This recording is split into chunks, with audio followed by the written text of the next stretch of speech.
Larry Pollock here with Hall of Fame bodybuilder Shawn Ray. We're here at the Pittsburgh Pro, getting ready to head over to prejudging in just a few minutes. And we've got some early predictions. So what do you think?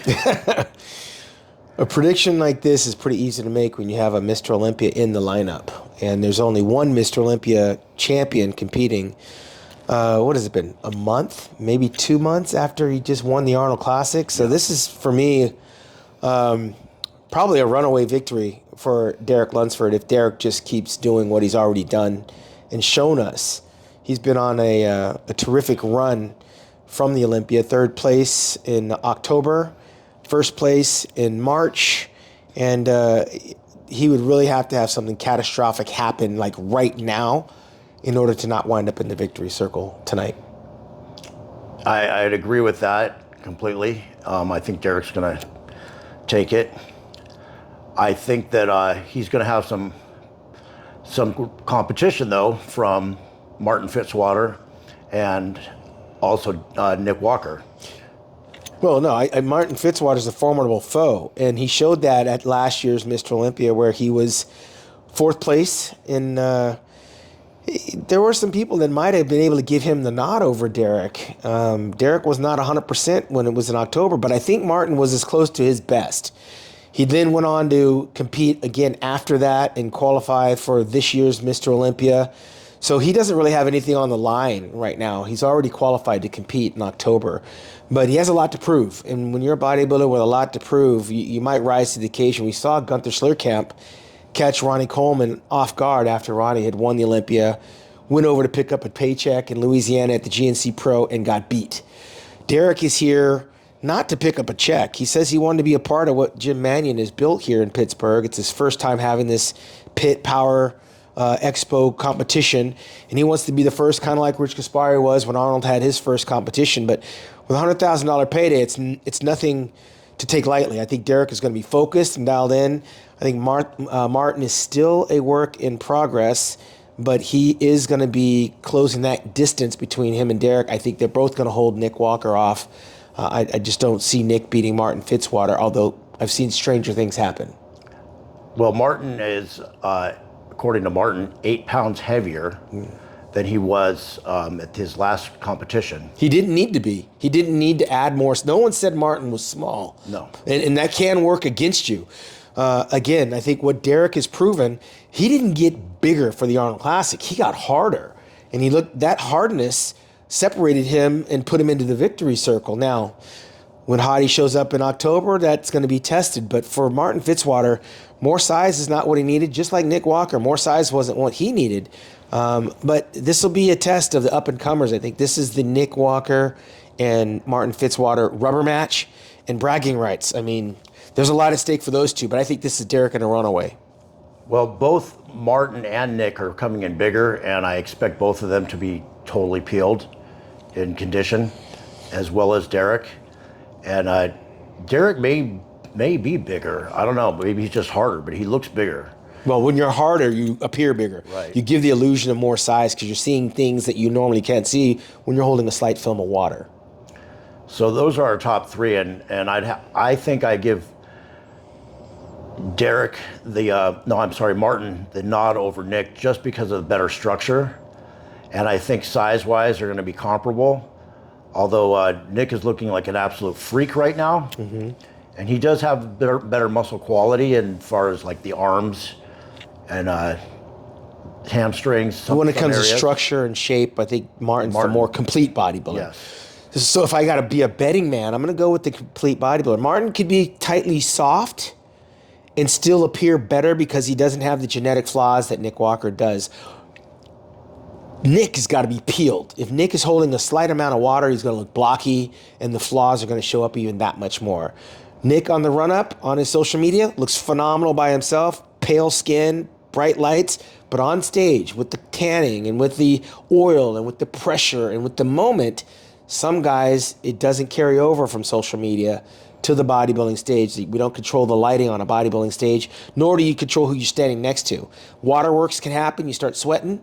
The color starts to run off. You start spilling over. You mistime your peak. there's a lot at stake, and it's going to go down here in a short couple hours.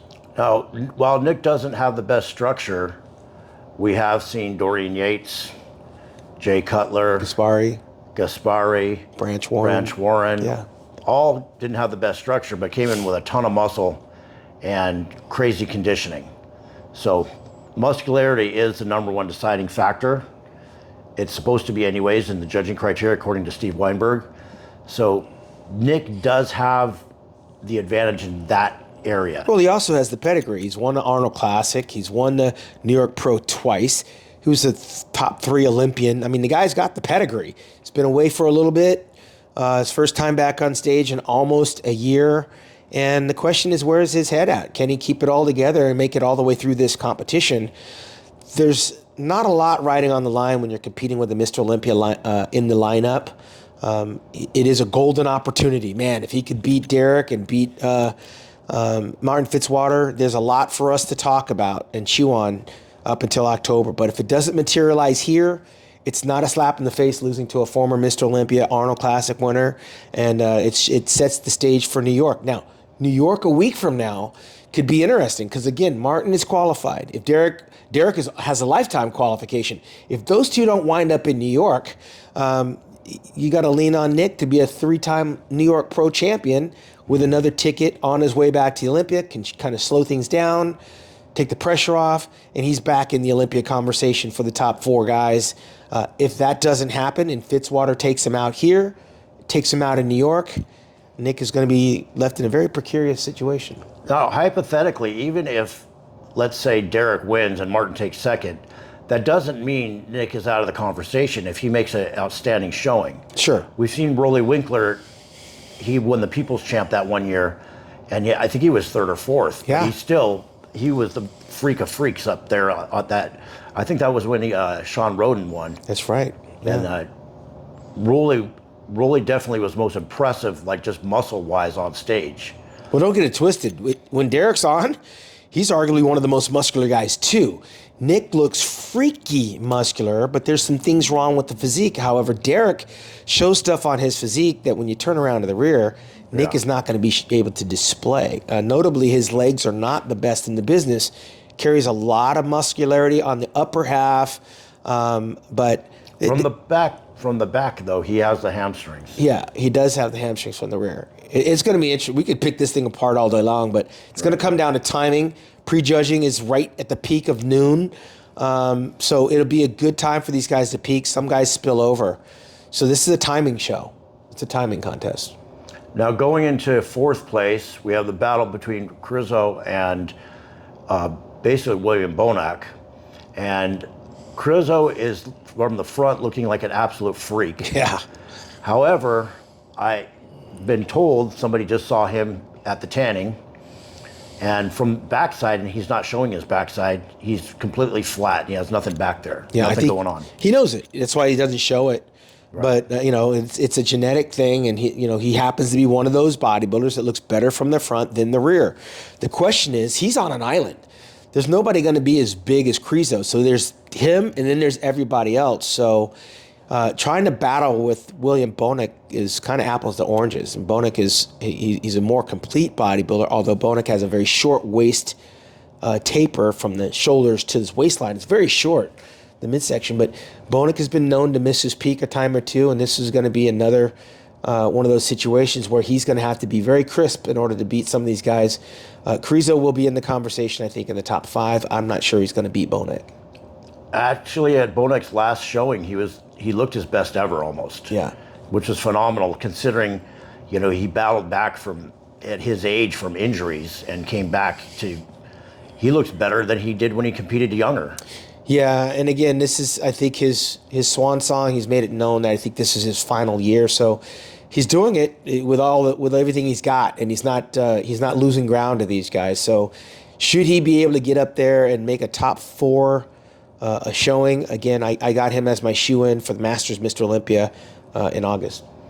I think he's good for 4th here, and I give Krizo 5th. Yeah, that sounds about right. And then we have Justin Mosio, a really big guy, not the greatest structure, but ton of muscle, great conditioning, so he'll be impressive on stage. Yeah. but I'm maybe six, maybe top six. Yeah, I mean, listen, there's going to be a lot of also-rans after the top five, and it's going to be a hodgepodge of names that we might have never seen, guys trying to make a name for themselves. But on paper, I think the top four guys, I think we're probably spot on. Right. So we're about to head over that prejudging, and when prejudging is over, we will be back to you with more predictions of what we see when we get there. Right. Wrap it up.